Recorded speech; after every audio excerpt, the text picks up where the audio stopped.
তিলের নাড়ু খেতে ভালোবাসে না এমন লোক দেখাই যায় না।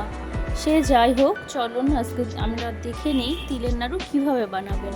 প্রথমে আখের গুড় গুড়টিতে কড়াইতে দেওয়ার পরে মোটেও জল দেবে না। জল দিলে তিলের নাড়ু জল কেটে কেটে যেতে পারে, সেটা দেখতে খারাপ লাগে, চ্যাটচ্যাটে হয়ে যায়।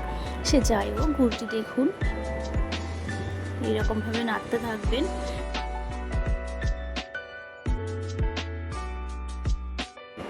এখন দেখুন আগের তুলনায় গুড়টি জাল খেয়ে কতটা পাতলা হয়ে গেছে।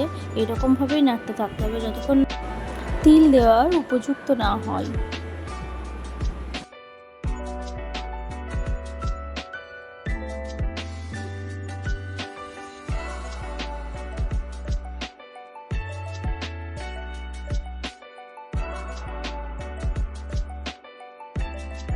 গুড়টি প্রায় হয়ে গেছে, তিল দেওয়ার উপযুক্ত পর্যায়ের কাছাকাছি চলে এসেছে। আর একটুখানি নেড়ে চেড়ে আমরা গ্যাসের ফ্লেমটা অফ করে দেব।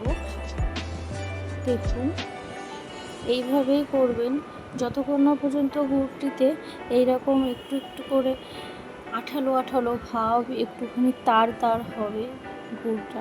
দেখুন এইরকম পর্যায়ে আসলে তিলটা দেবেন। তিলটা দিয়ে ভালো করে নাড়িয়ে চাড়িয়ে নিয়ে ভালো করে নাড়াতে হবে।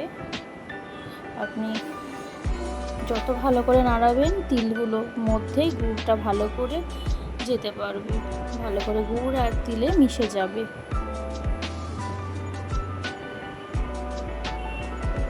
এই দেখেন নাড়াচাড়া কমপ্লিট আমাদের।